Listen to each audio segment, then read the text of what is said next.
What's up, everybody? How you doing? Mike Watson, live from a basement studio in the basement, Columbus, Ohio. We're here for another episode of Chat and Draw. Excuse my setup. As you know, I've had some technical issues over the last few days. Have been driving me crazy, and I'm just trying to make it work until I get things fixed. So we out here, chasing 100 episodes of Chat and Draw. I couldn't let it slow me down. Got to still make it happen. Got a lot of stuff going on, and you gotta move. You gotta be like Bruce Lee said. You must be water, my friend, and you got to make your adjustments as you go. All right. So, what is Chat and Draw? Chat and Draw is a little show where I chat and draw. Literally, its namesake.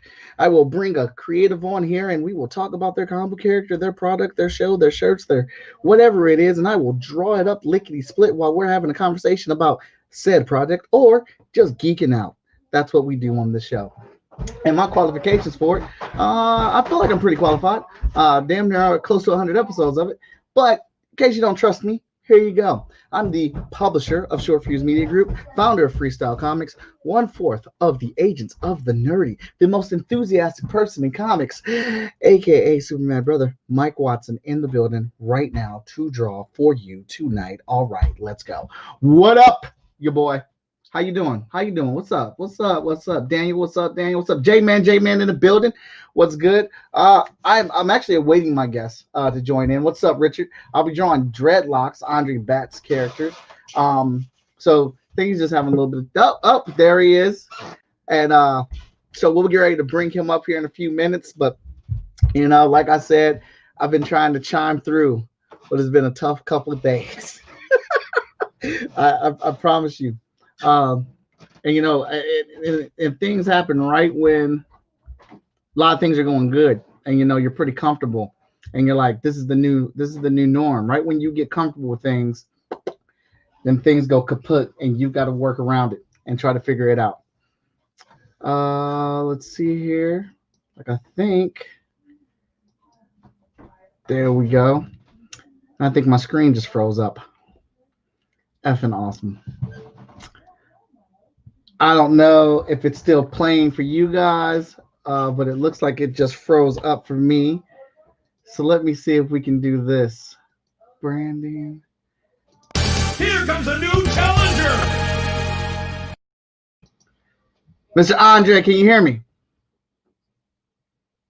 You're muted. You're muted.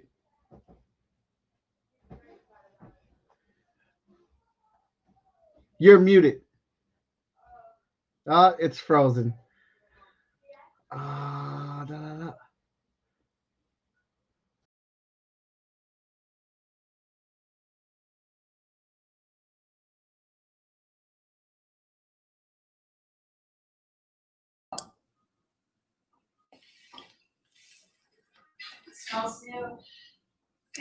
You still there, Mike? I'm here now. Yeah, okay, there we go. Yeah. Technical issues. How you doing, man? I'm doing fine, man. I'm working on the backup computer right now. So. Okay. I was wondering what was going on. Yeah, you open up one or too many things, and she slows down. Right. So right. I think we're good. All right, so go ahead. Go ahead and tell everybody who you are, why you're here, and who are we drawing today? I'm Andre Batts of Urban Style Comics. My main character, my flagship character of Urban Style Comics is Dreadlocks. I think that's who you're drawing today. I've been around since 1995, probably a little bit longer, but for the most part, my first production was 1996 Dreadlocks. We have quite a few characters. Black Watch, we have Jihadi D, Mizraim, we have this on the tip of my tongue here, Queen Nubia. We're going on and on and on. But that's why I'm here. We're going to chat it up while you draw my character up. That's what's up. That's what's up, man. All right. So, known Andre for a long time. He puts on a little comic book convention in Detroit, holding it down. Right. Tell everybody about your comic book convention. Okay. We got the Motor City Black Age of Comics. I've been doing the Motor City Black Age of Comics since I think 2002. Yeah, about 2002, somewhere around there. Uh, I created this event so that we can have more exposure for Black creators or creators of color or others that was underrepresented in the industry. I started it after Tertel Only started the Black Age of Comics movement in Chicago back Mm-hmm. in '93, I think it was. And then East Coast Black Age of Comics, it picked up uh, right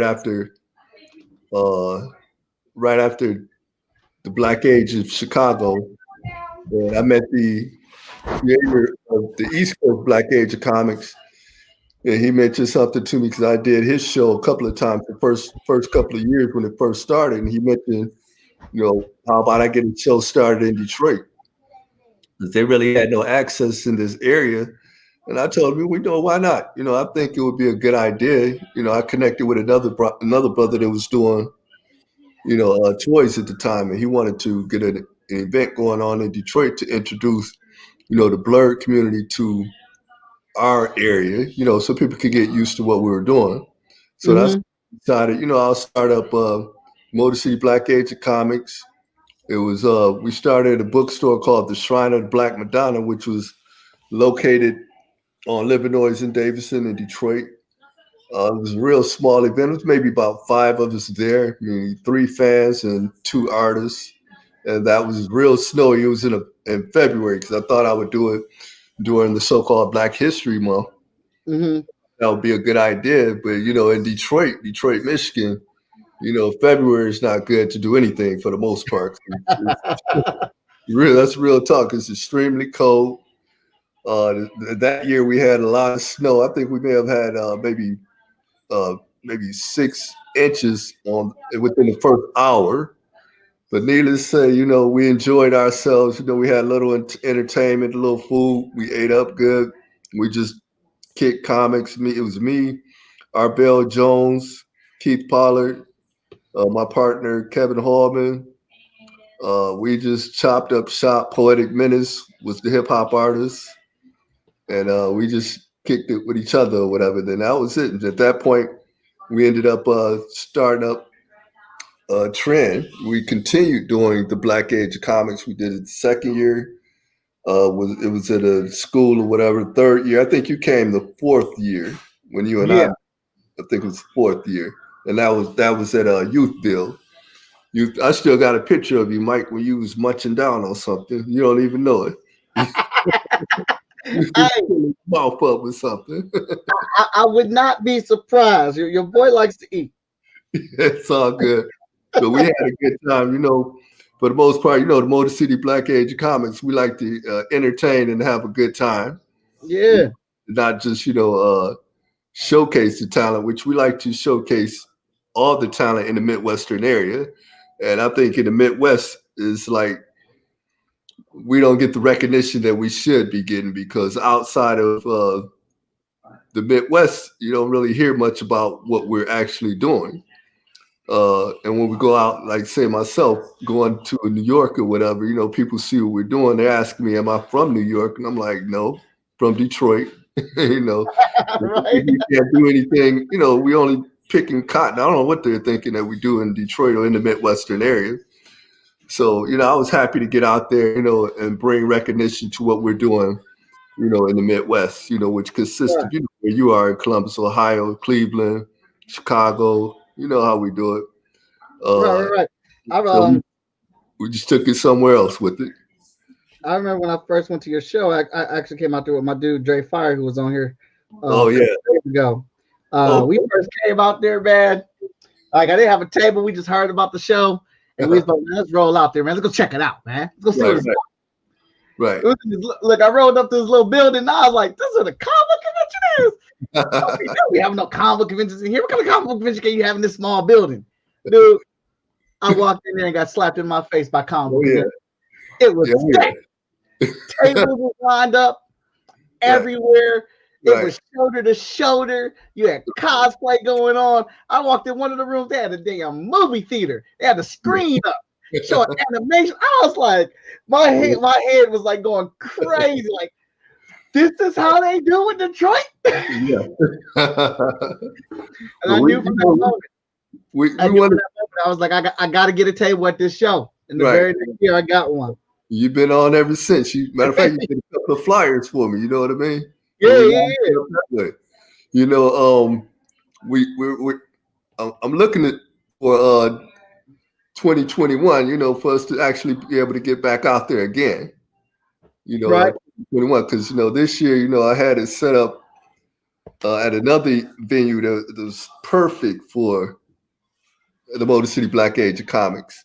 Mm-hmm. You know, and then next thing you know, we had that COVID just got all of us somewhere else right now mentally. But needless to say, hopefully, you know, 2021, you know, we can get it back on and get it back started. I got my venue. As a matter of fact, it's going to be the Juneteenth weekend, which will be June the 18th and 19th this year. Okay. So hopefully everything pans out and it works out, because, you know, if the governor keeps everything shut down for the next 3 months, I don't think we'll be able to do it. Right. So I kept everybody, you know, lined up. That's already committed to doing the event this year. So they're still committed.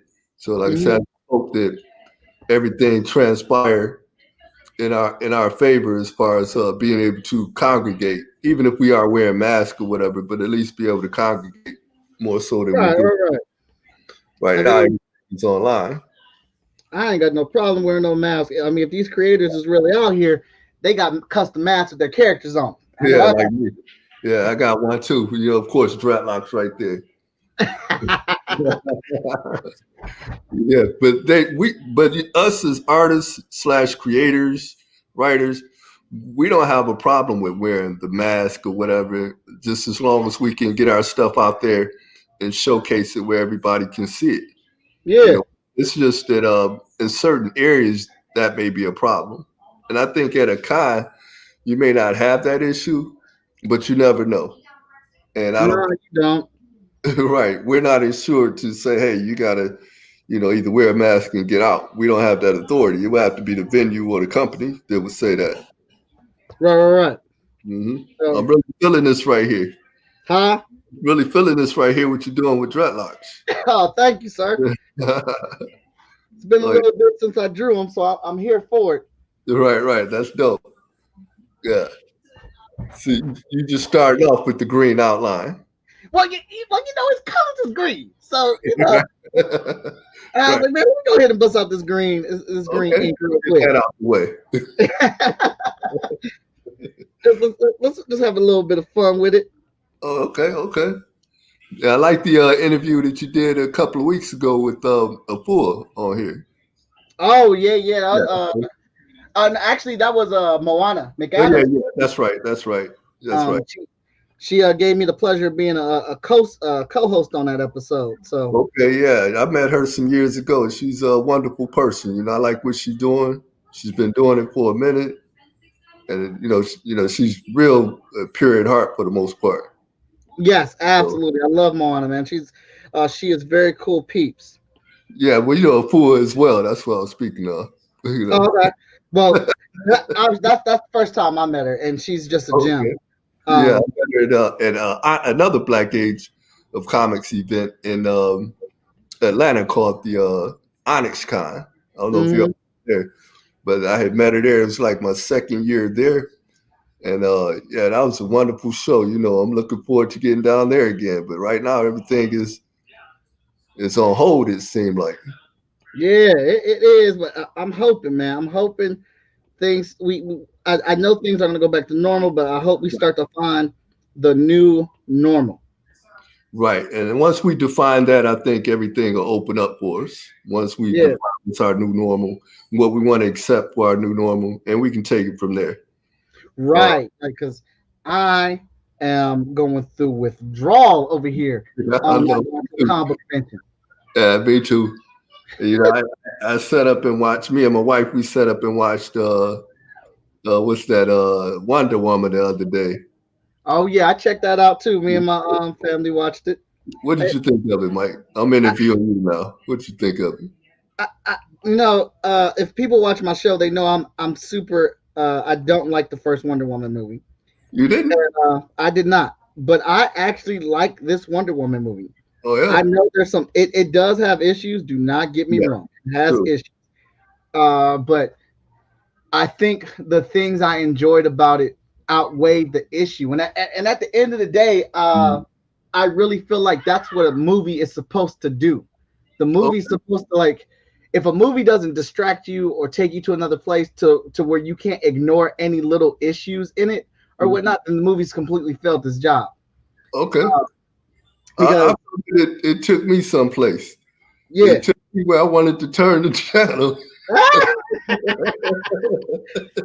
but Hey, but and let me say okay. this real quick on it. Huh? You know, I was never really a Wonder Woman fan, so that could have been part of it. But I liked the first movie. I really liked a lot of origin stories, whatever. Mhm. And I felt that the first part of that movie, a lot of that could have been added in the first movie. But it's neither here nor there. Yeah. The character development of certain characters, like, Cheetah, I felt that they were off base with that. Mhm. The other guy that could read minds, I think they had some of his story good, but for the most part, I thought they could have done a lot better with that. For the most part, it wasn't I didn't see enough Wonder Woman. I seen more so-called Diane Carroll. Oh, not Diane Carroll. What's her name? Her name is Diana. Yeah, Diana. What's her real name? I seen more of her Gal than I Gadot. did Wonder Woman. And see, I didn't mind that one. So there are some really cool things. I like now to this day. I still like the Zack Snyder scene in Justice League where she slides across the row and like saves like 15 people while blocking all the bullets. Right. That's still some of the hardest stuff that I've seen Wonder Woman do. Exactly. But she did so many cool things in this movie that like I thought was like, oh my god, like she's amazing. Like they added on to it her skill set and the action. But one of the things I really liked was she learned how to fly in this movie. Spoiler. Yeah, I did like that. I like that, and I like the invisible plane. But I just felt that that was just too rushed. For me, it was. Okay. It was too rushed. I think they could have added more to it, or whatever, as far as her flying, as far as the invisible plane. I thought it was going to be actually her plane. I didn't know it was going to be just a military plane, and she just had the ability to make any plane invisible. Mm-hmm. But that's one of the reasons why, we as creators create our own storylines, so we can get what we want. Yeah. But I respect it. I respect DC, Warner Brothers, and what they did. I enjoyed certain aspects of the movie. But overall, I like the first one better because I'm an origin story type guy. Right. You give me that, and I'm happy with that. Unless they just go way off base. The one like Green Lantern, I didn't like that. And that is, and I was actually surprised. I was talking with my wife as we were watching it. Like, man, I actually really am enjoying this one. And again, like I said, it's got its issues. I cannot deny that at all. But there was just a lot of good things I liked about it.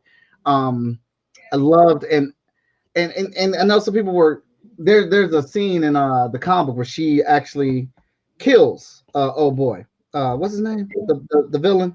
Marlon something, I forget. Scouted, Lord, whatever his name is. Marthorn. Yeah, I'm terrible with the names. Yeah, but in the comic book, she kills him. She snaps his neck, and she says to Superman, "There's a reason why my rogues gallery isn't as large as yours, because I deal with my villains." And Maxwell Lord, thank you so much. Okay. And that would have been great to see, but I think they were specifically trying to avoid a dark movie because that's what DC's been doing for a while, and they wanted something very hopeful. They wanted something very bright, or whatnot. So as much as I did want to see her snap his neck, yeah, you know what?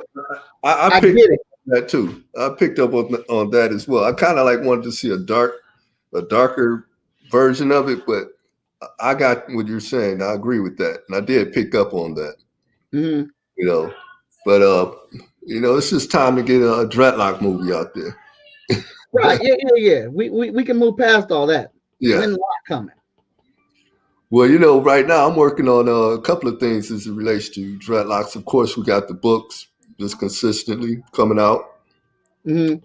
We have the action figure that just recently did. I did like a limited edition, and now I have some more that's coming in so I can fulfill the orders. We got I'm doing another animation. I'm doing another animation, of dreadlocks. I'm doing a gaming of one of my other characters, Jihad AD. Mm-hmm. That's going to be dropping real soon. I'm probably going to drop the trailer for that like within the next month or whatever. Because I'll probably do like a Kickstarter with that. Uh-huh. And I'm looking at maybe next month actually dropping the trailer of the video game. Oh, okay. So I got a lot of things, with this COVID thing, putting everybody else to sleep. I'm actually, trying to put this work in as far as building up my merch. I'm all about, my merchandise. Right. Merchandise is everything.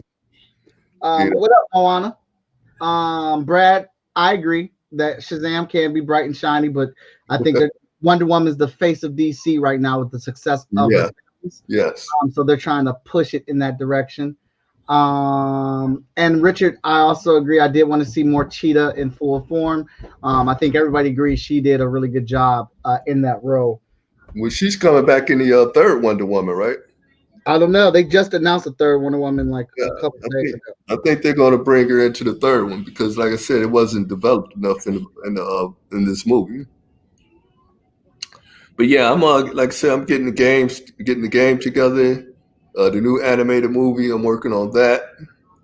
Working on more comics, of course, graphic novels. I'm leaning a lot towards the graphic novels, but I know a lot of people they really, enjoy the comics as well. So I'll go ahead and stick with that base as well. I got the digital form of the comics. I need to break some of them down and so I can have them set up for the digital for my website. Okay. So we got that. We got several things that I'm working on over here as it relates to the Urban Style Comics universe. All right. It's all about creating your own and being able to withstand everything that's going on out here. Right. Moana said, "What's up?" She sees you, Mr. Bats. Peace. Tell her what's up. She getting on the interview too? Huh? She getting on the interview too? No, she's I got her scheduled for she's on my 100th episode. Oh, okay, cool. She's been on here a couple times with me. I've been on her show a couple times, and we definitely been taking advantage of the pandemic and working on a project together. Her, I, and Laurie Foster that we have coming out, and I just finished up Hot Shot 10. I'm about 7 pages on Hot Shot 11 right now. We got while you were focusing on merch, which I do enjoy. I set my teeth to the stone and said I'm gonna get out more books because I got to get out more content. We got stories that we want to tell. So it's mainly just push myself. Now even though merch is my main thing or whatever, and trying to get that where it needs to be. Oh, trust me, I got a catalog for you with dreadlocks. Oh, I know. I've seen the rack. Hey, Mike, listen. I work for the post office or whatever, right? I'm looking at walking out within the next couple of years. I have books now that's drawn out. They can last me for a couple of years. Okay. They aren't even colored up yet. They're still in the black and white form. And I got different artists that I've been working with or whatever. One particular one, his name is Rom.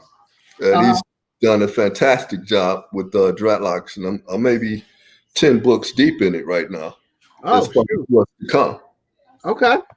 So I'm still doing that because like you said, the main thing is the people being able to see the character and what Mhm. form you get to see this character in. Not just, okay, it's a T-shirt. That's a dope T-shirt. I want it. Blah blah. But who is the character? Right. They got to have a book to understand the character. But that's why I'm also working on the animation as well, because that'll help with the understanding of the character. My biggest seller is the origins of dreadlocks. Right now that's the biggest seller. But yeah, I got I'm building that catalog as well. And I'm also working on my other characters as well, getting their catalog together too. Mhm. So once this pandemic is over, you and I both are going to be out there. I know how you get down. Yeah, I'm trying to tear 2021 up. I'm trying to be the pandemic in 2021. Yeah, hey, I'm Shango. I'm coming back like a hurricane, brother. Right.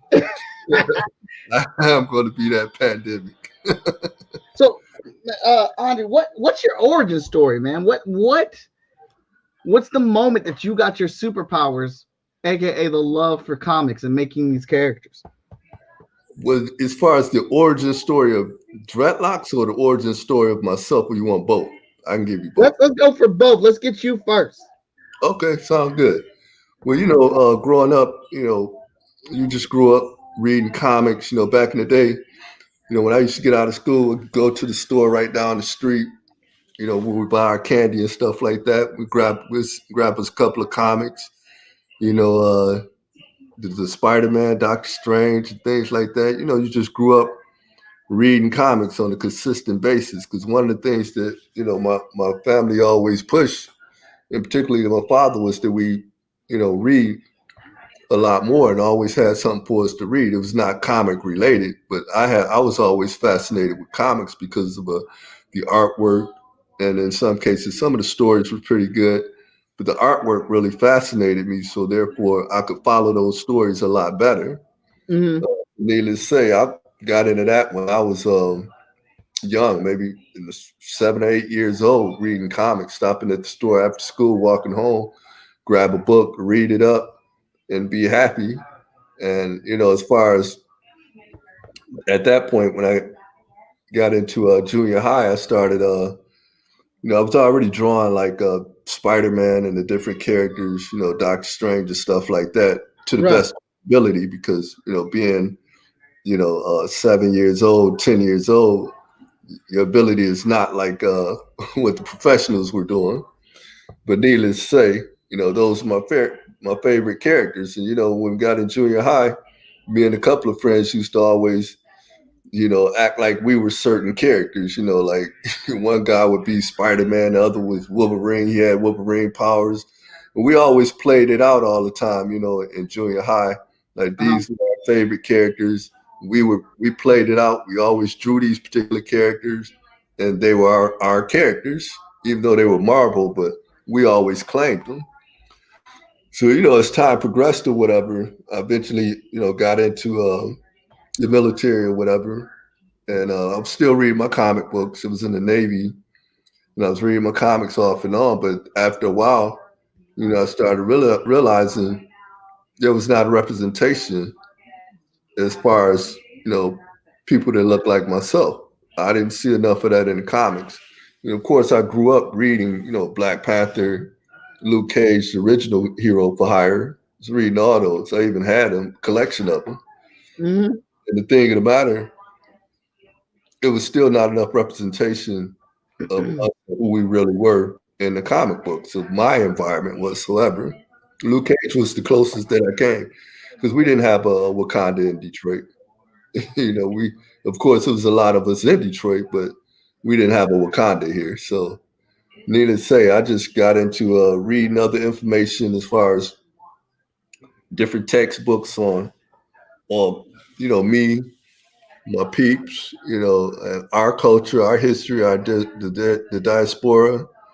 Was learning a lot more about that back when I was in the Navy, and had a love for comics still. But when I went back to reading comics, because where I was stationed at, I didn't have access to comics like I did when I was growing up. Mm-hmm. So I ended up getting back into reading them or whatever again. And once I started reading them, once again I got back to the conclusion it's not enough representation of us in these comics. Okay. So eventually, I started,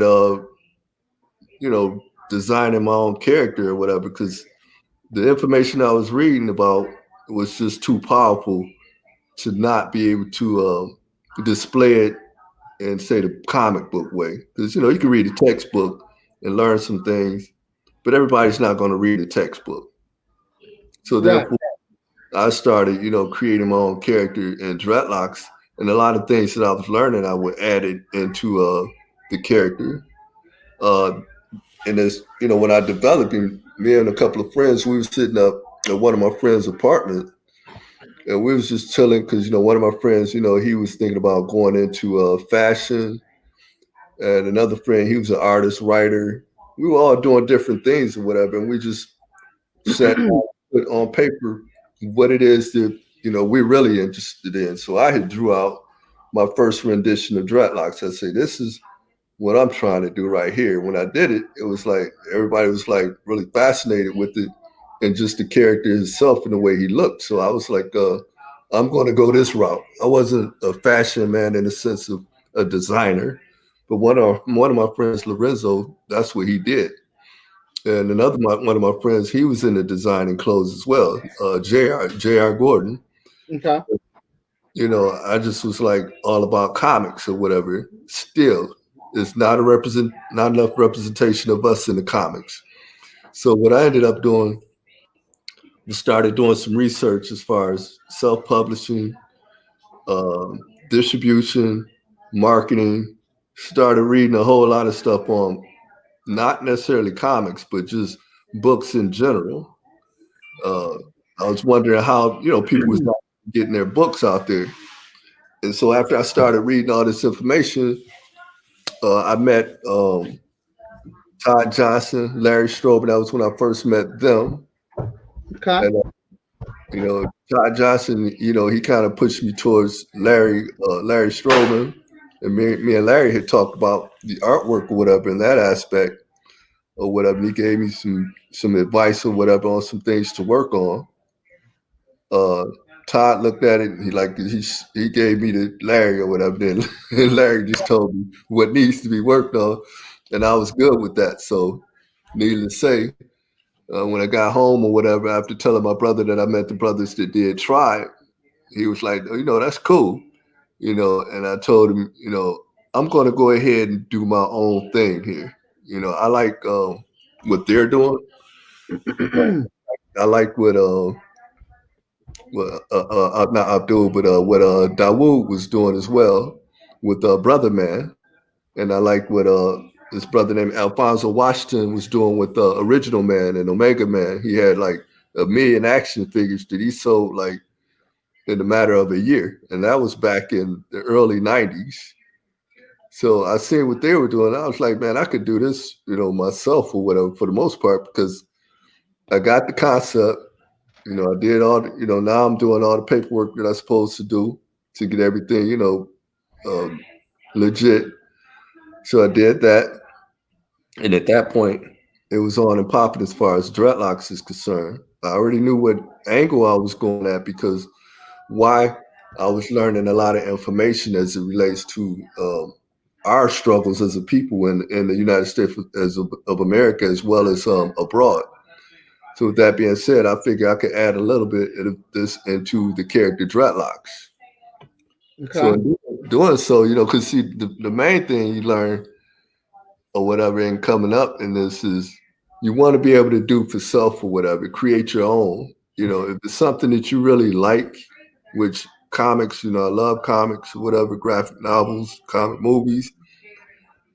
I just had to do something that represented us, period. I couldn't have anybody else representing us to the fullest or whatever, and me not be out there as well, show them our talents and what we could do. So me and one of my friends, Kevin Hallman, we established Urban Style Comics. We had a couple of characters, Emoja, Night Flyers, Dreadlocks, Jihad AD, Roughneck, so on and so on. So we had just a slew of characters. So we ended up connecting with another friend of mine, Christopher Irvin, Puerto Rican guy, and we started learning more things with him. He was, showing us the ropes as far as, different colorizations and techniques and things of that nature. Because we started with quite a few of us. We had another brother named Abdul Haq. He was with us too in the early days. He created he has a comic book out now, The Drexian Empire. And it's kind of like on the lines of Aquaman, but on a whole nother level. As a matter of fact, people may want to pick up on it as well. The Drexian Empire. Okay. And Actually, Brad wants to know how many issues of Dreadlocks is out because he's only got Dreadlocks Revelations 1 through 3. And Moana's wondering the same thing because she wants to know if there's a trade. we got the 1 through 3 is a trade. We have the War of the Gods is a trade, which is another 3 sets. And we have the Deceased Ones with the Shadow of the Jackal. That's a trade as well, coming soon. And we have the which one is that? The not Deceased One. I just said that. We have Return of Sir Madness. Yeah, you got a head that's going blank there. No The Return problem. of Sir Madness, which is the first villain that I introduced in Dreadlock's universe.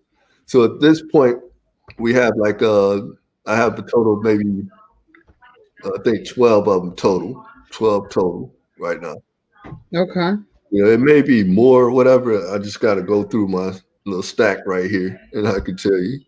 No And problem. the Origins book I did as a graphic novel as well. It's a book that consists of, the origins of the character as well as a gallery that different artists have done as far as the different pinup work that they've done, Mm-hmm. the background of the character, the definitions and things of that nature, because some of the words that are being used in the Dreadlock stories, some people may not be familiar with those. So I give everyone a glossary inside the book. So it's about 12 to 13 editions. And on my website, if you go to the store page, all of them are right there right now. Oh, Moana will love that. That Yeah, is they're all on there right now. The last graphic novel isn't on there, which is Lilitu and the Shadows. mm-hmm. Not on there, but it's going to be on there soon. But yeah, I've been on the grind with doing dreadlocks for some years now. Once I focused on it, that was all I knew at that point. That's all I Right. wanted to know. There was other comics out there, as far as the mainstream. At this point, I really didn't read too many mainstream comics anymore. Mm-hmm. This is focused on creating what I was doing because like I said, the different texts and information that I was reading and learning, I had to add it into the character, and it's a lot more that I'm still adding into the character because he's still defining himself as we speak. What? Oh, I like how you said that. Can you? What does that mean? He's defining himself still. Can you go in on that? Well, what I mean by that is he's really learning right now his powers now that he's on Earth on a consistent basis, and he's learning what his purpose is. Dreadlocks really don't understand his purpose. All he knows is he was just placed in a situation and doesn't understand why he's in this situation. And what happens is, the gods, they basically weighed his spirit and they told him basically he's worthy and he has to go through the different channels to understand why he's worthy because he's still thinking on the lines of a regular human being. Mm-hmm. It's one of the reasons why, it's one of the reasons why I made him blind so that he wouldn't be able to see a lot of different things and feel that, everything that he sees is what's true. Okay. Everything that we see is actually an illusion. That's why I created him to be blind, because I wanted him to learn his true self from within. And the only way he can develop himself is to focus on what's going on within, because that's what works for him on the outside and what he's dealing with on an external level. So in a nutshell, that's basically what it is. He's got to define himself by going within. Okay. All right. And understand. And once he gets a hold of that and get a grasp of that, then he's going to be on a whole nother level. But yeah, working on the story. Like I said, when I came up with the story back in the early '90s, I just took it to a whole nother level at that point because back then, you know, the original books that I did were pencil and color pencil. You know, I had no idea that I was supposed to get everything professionally colored and professionally, you know, lettered and all that. I'm just writing in there myself, like, hey man, you supposed to do the lettering at the print shop. And the guy said, no, we don't do that. And after that, I figured it out. I learned how to do comics professionally at that point. Yeah, man. I know what that's like. I just figured you just made it with what you had. Right. That's what I did. And once I found out that that wasn't the case, you know, I was good to go at that point. At that point, I made sure everything was professional. I created, me and Chris, we created the first website, I say, right when the World Wide Web was starting to get noticed. And I've had the same website for years, which is urbanstylecomics.com. Mm-hmm. And once I established the website, that took me to a whole nother level because why? Now everybody wanted information. And then once they go on the internet, they pushing black superheroes and on a consistent basis, like early days, it pushed my numbers up as far as people viewing the website, right? Mm-hmm. And once people view the website and me learning more and more about, you know, how to build websites and, you know, how to, you know, do e-commerce and things of that nature, it helped quite a bit. Okay. Because what happens is now, well, even back then, you know, it started back then. It helped a lot that a website was established then, and it's still the same website today. Because if you go on the search engine, my website will pop up, Right. you know, or the character himself will pop up as far as black superheroes or heroes of color, anything, it will pop up. That's dope. And that's, and, you know, because you do a website right now, if you haven't been around that long, you're not going to pop up like that, you know. I like that, man. That's dope. But yeah, and like I said, in creating the character, you know, back in the early '90s, you know, I was really, filling the information that I was reading. I was reading like Dr. Ben. I don't know if you're familiar with him. John Henry Clark, John G. Jackson with Stolen Legacy. Mm. You, I read so many books back then. I have my own library, as a matter of fact, which consists of over 400 books. Okay. So, you know, I'm reading this information, and it didn't take away from me reading comics because, well, you know, I guess it did to some degree because I got into reading more graphic novels and other stories. I wasn't really into the superhero genre as far as what I was reading. It was more or less other type of stories, more gangsters and uh, more monsters and all that type of stuff. Right, right, right. But at the same time, I was able to, you know, get into dreadlocks and do my thing with that. And I collect certain books, you know, like I got Hot Shot, of course. Mm-hmm. I got Plug. I got Stealth as well. You know, I got a couple of books from the Short Fuse Media collection.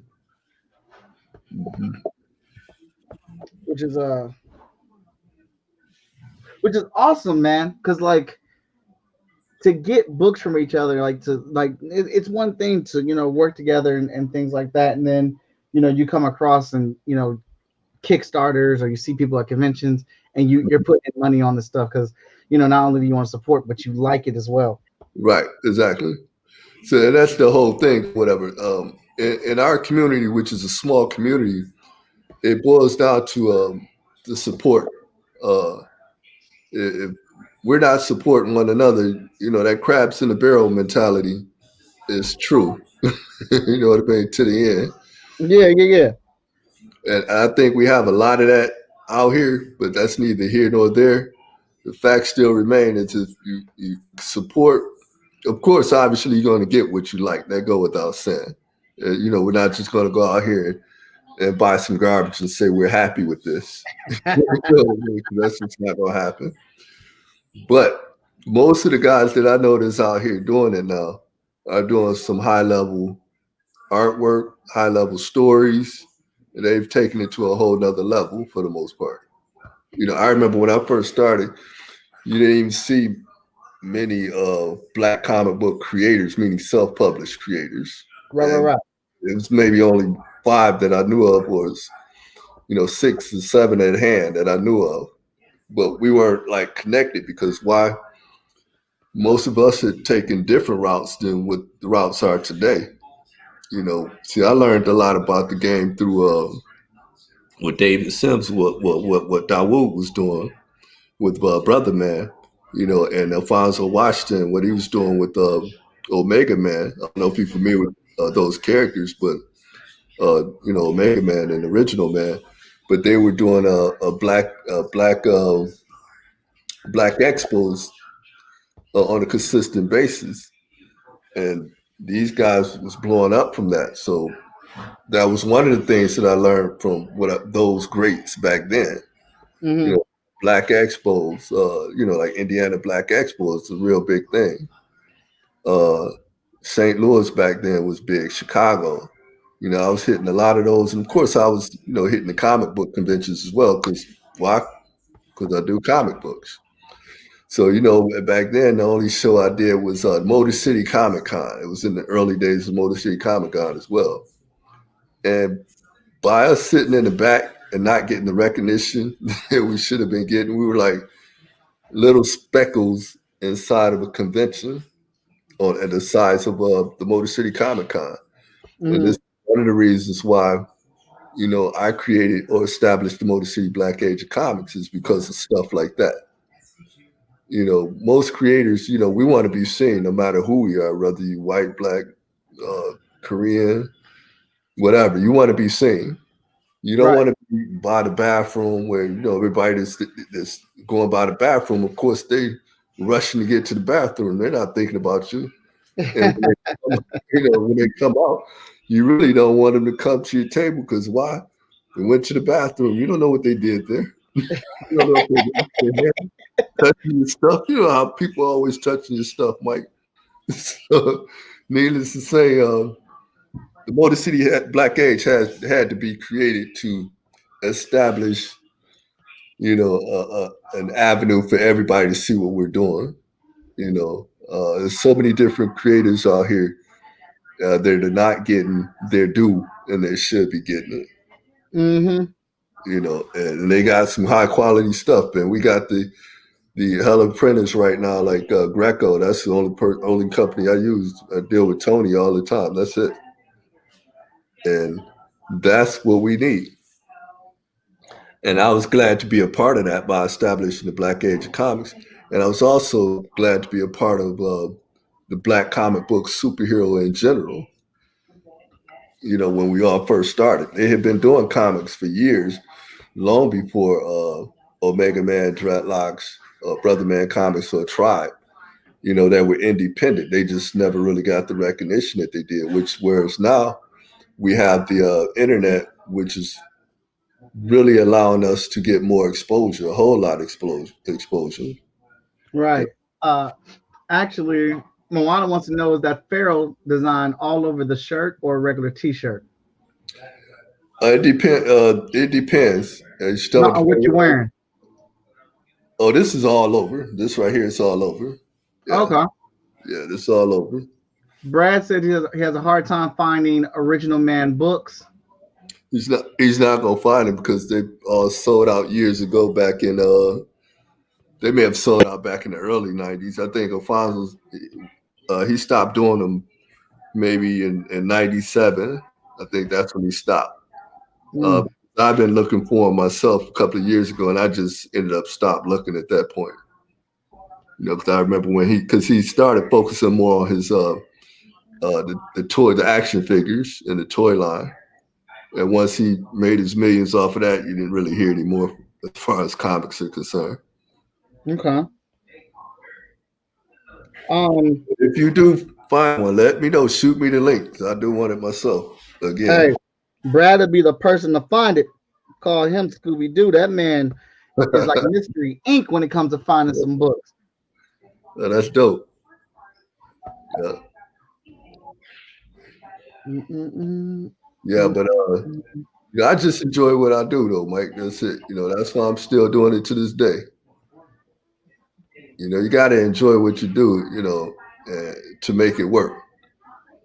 Absolutely.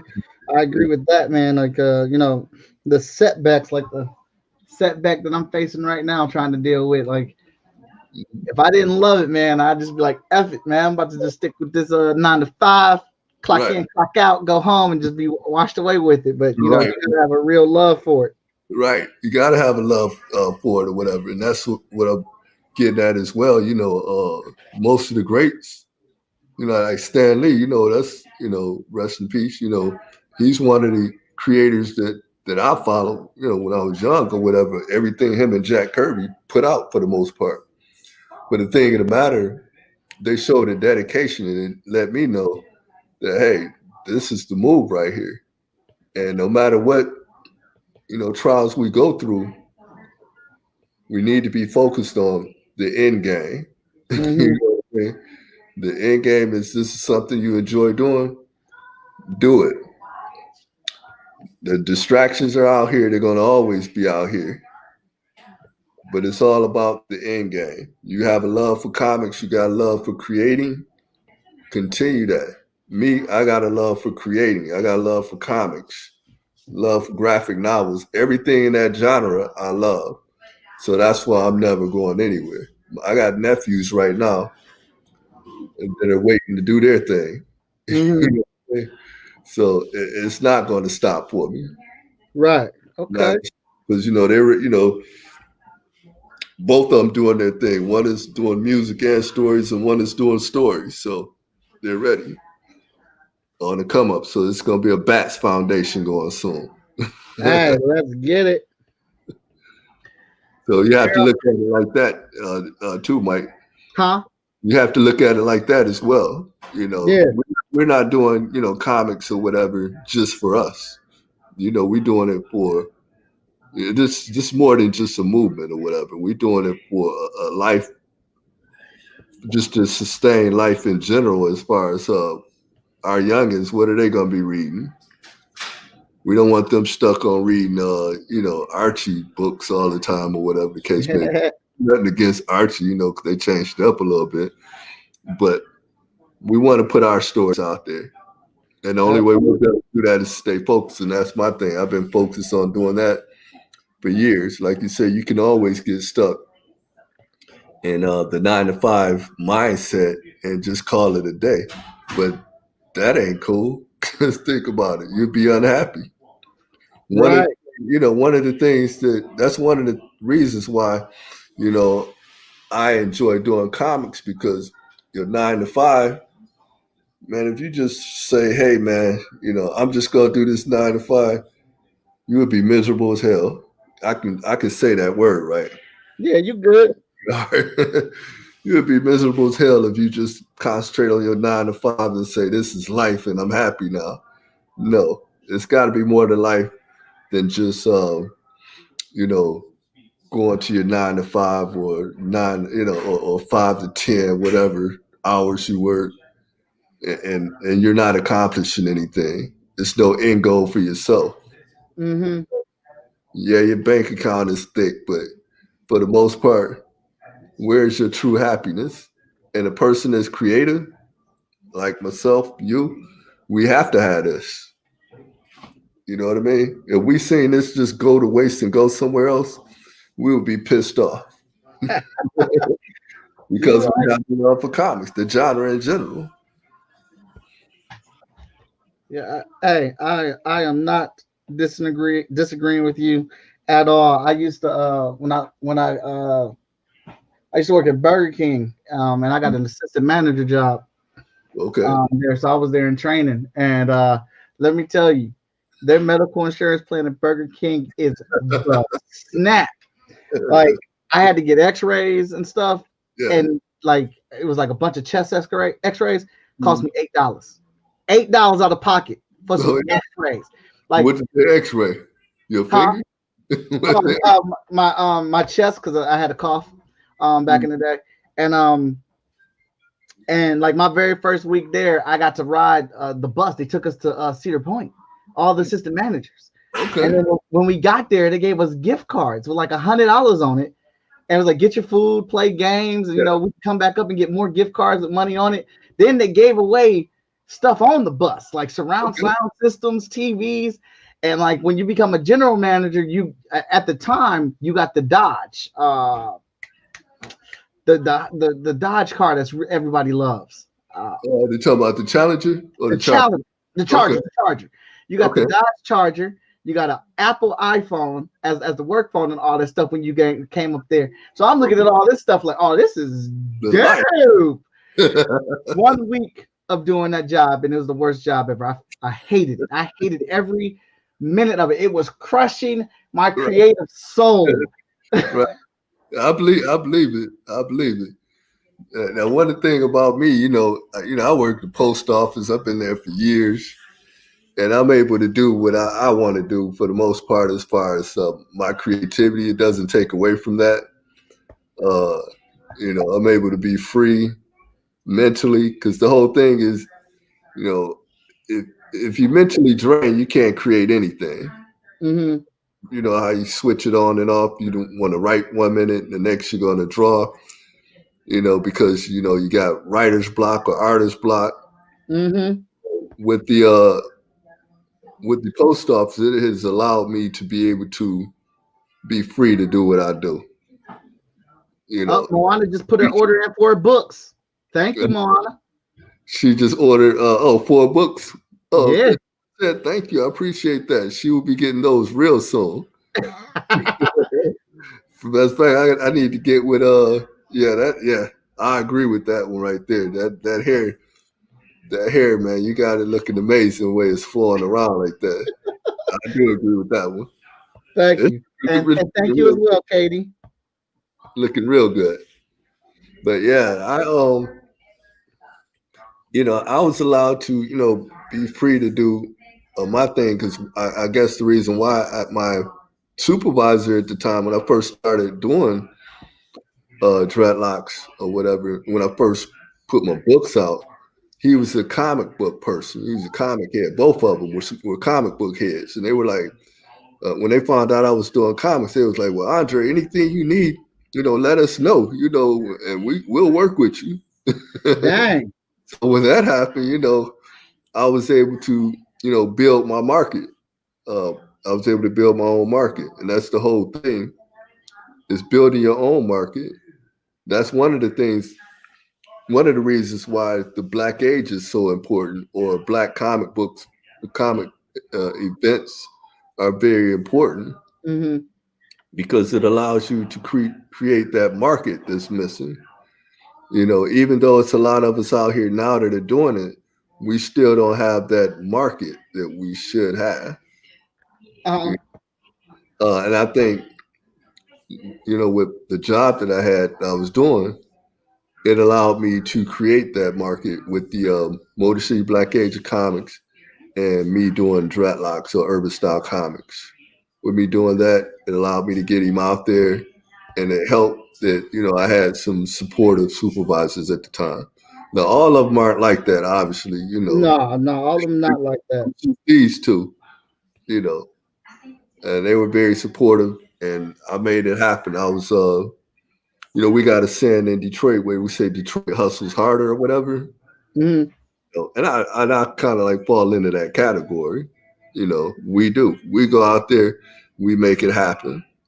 And once people start seeing what you're doing, they start, wanting to do the same thing as well. Like, hey, if this guy can do it, I can do it as well. And I don't have any problem with, anybody that's creative that see me and say, hey, I like what you're doing, because of you, I'm doing this or whatever, because I get that a lot. And I'm cool with that. Just stay focused on your creativity. Stay focused, make it happen, and take it to a whole nother level. Right. Just do your thing. But don't stray away from it, because like you said, life challenges can take you away from your end goal. Oh, Absolutely. dog about to start barking though. You good? So needless to say, I was always focused on that or whatever, especially, once I started working a 9 to 5, it didn't take away from what I want to do. Now, I didn't become the millionaire that I was aiming to be, but that's all right. I still have the love for comics, so I'm gonna continue doing this to my end of days. Yeah, I don't think that matters, man. As long as you're happy, Yeah, that's all that you're able matters. to pay your For, bills. yeah, for me, that's all that matters for the most part. I'm happy with what I do, and I'm not out here trying to become a millionaire. Doing because for that matter, I would have been a millionaire a long time ago. When you're doing comics, money comes and go or whatever because of how many books you're selling and so on and so forth. I done sold so many books, man. It's just crazy how many books have been sold. I agree with that. Always support them bosses.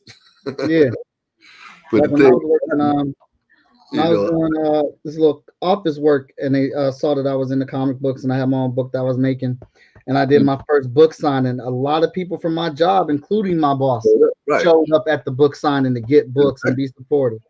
right. When people see you trying to do other things besides, especially your coworkers, whatever, besides, just working there, and you just content, you will get the support from a lot of coworkers. I had some T-shirts that I did a while back. Well, I still got them. My Queen Nubia T-shirts. Hey, it was like hotcakes. They went just like that. Hotcakes. Mm-hmm.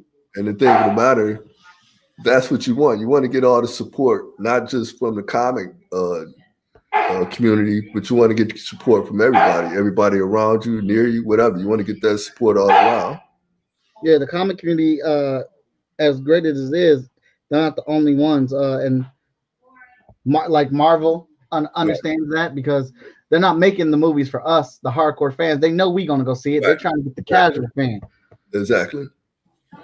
And And that's what I had a discussion with somebody a while back. That's one of the things about the TV series Walking Dead. Prime example, they wasn't making that for the hardcore readers like myself or whatever.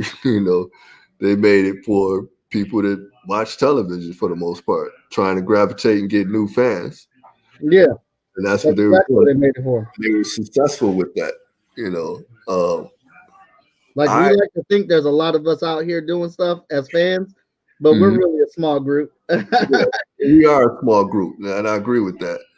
But like I said, the support has to be there from the community as a whole or whatever, and it's got to be a powerful support, to make this really work for everybody.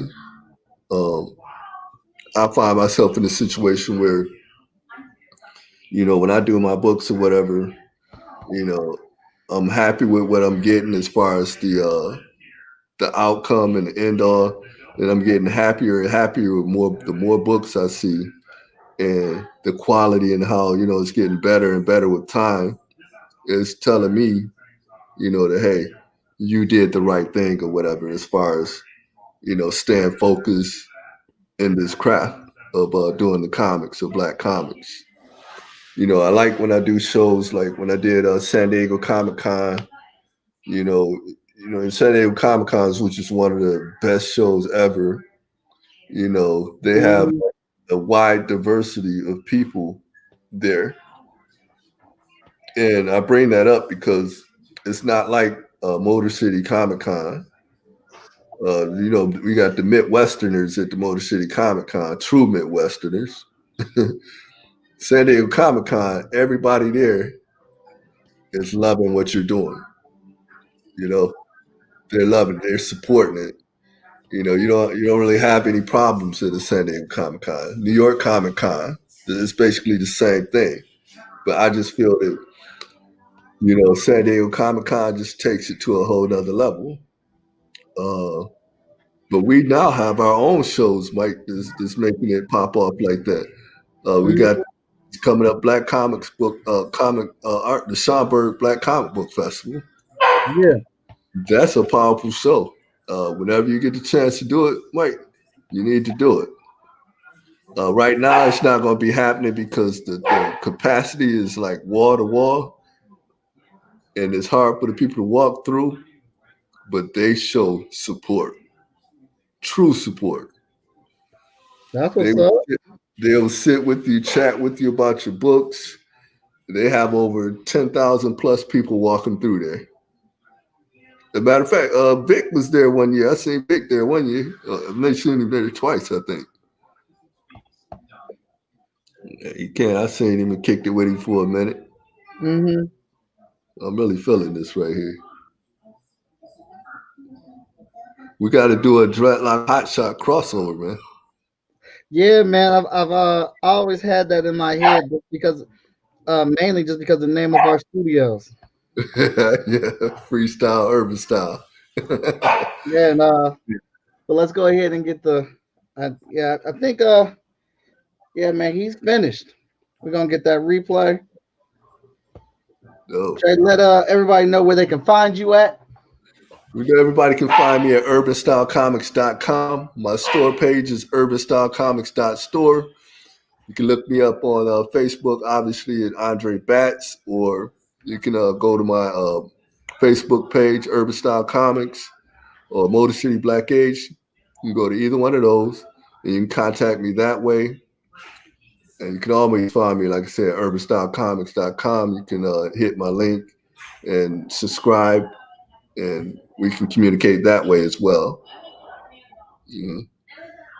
Awesome, awesome. It's been a while since I got to touch some dreadlock. This was a I'm super looking. fun, drawing him up. Dope. You gonna send that to me right there? Oh yeah, that's yours. That's yours, man. It'll also be in my art book. Okay. I'll be doing which I did not get to plug today, so I will plug. Kickstarter coming soon for Chat and Draw. We're doing an art book of all the artwork that I've done on every episode here. So we're doing 3 art books.